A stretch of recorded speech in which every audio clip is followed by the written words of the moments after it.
Është prej temave më interesante që zgjon pra kurreshtjen edhe të prindërve, por edhe të gjithë edukatorëve. Nuk them që zgjon kurreshtja e fëmijëve sepse ata vetë nuk e dinë që ekziston distanca. Por ne jemi ata prindrit që bëjmë krahasime me vetveten. Bëjmë krahasime që kur ishim ne fëmijë, ne nuk guxonim t'i thonim prindit kështu apo ashtu. Ne detyroheshim që ta përshëndetnim kët apo atë përpara. Ne detyroheshim që ta bënim këtë punë e nuk guxonim të pyesim pse, e tjera. Pra këto janë që i sjellim nga fëmijëria jonë. Dhe duam që të tillë të jenë edhe fëmijët tanë. Mirë po, nuk i kem parasysh ndoshta gjërat që kanë ecë me ne, rreth nesh, besa dhe kundër nesh, me dashje apo pa dashje. Ato kanë zhvillim të vetin dhe distanca krijohet. Kemi gjëra që lidhen me çështje të kulturës.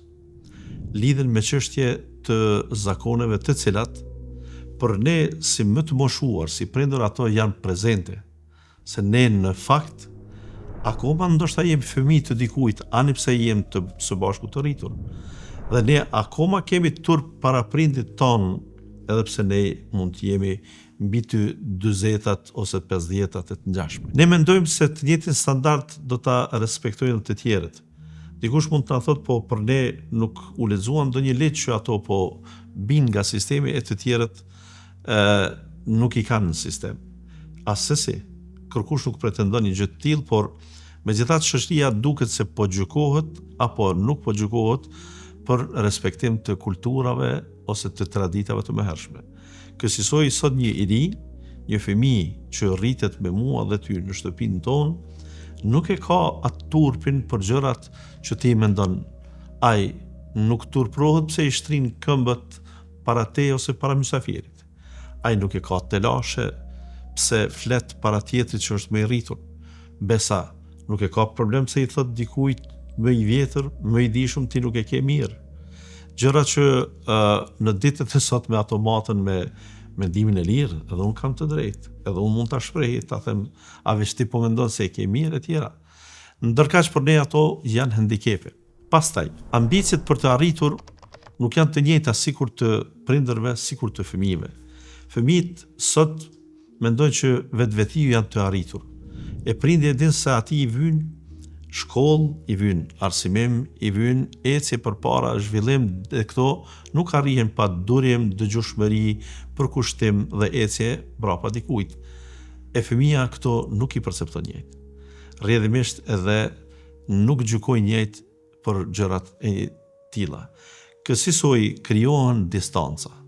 Krijohen distanca edhe për arsye të tjera, edhe arsye teknologjike. A nuk jemi dëshmitar që ne në fëmijërinë tonë kemi lexuar romane, kemi lexuar vepra të metrazhit, po i them, tregime të gjata. Ne ju kemi ulë në ndonjë plaku që ka tregu dhe ka rrëfyer një ngjarje, ndoshta për 2-ën, 3-ën, 4-ën herë kemi dëgjuar. Dhe nuk na është bërë e tepërt. Sot një skeç humoristik një fëmijë nuk e dëgjon 2 herë, 3 herë.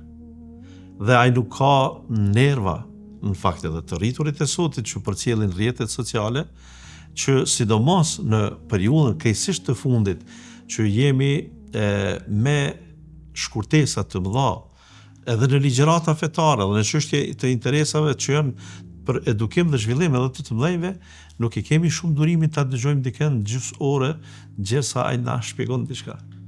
Dhe kësaj e humbim durimin. Edhe këto të gjitha krijojnë hendikepe. Ndonë se duhet të ishte një pyetje pra cilat janë mundësitë që këto distanca të parafrohen, i bie se ne duhet të punojmë që të kuptojmë botën e një fëmije sot e të dimë se si t'i qasemi atij, e edhe nëse duam të imponojmë një klimë të caktuar, atëherë duhet të imponojmë standardet tona. Një që duhet të jetë prej më kryesorëve është që fëmia të mos ketë pavarësi financiare. Fëmia nuk duhet të ketë pavarësi të plot sepse e keq menaxhon, e keq përdor. Nuk them se duhet t'i krijojmë diktaturë, por varfëria e bën të veten. Pavarësia natyrshëm që edhe ajo bën të veten.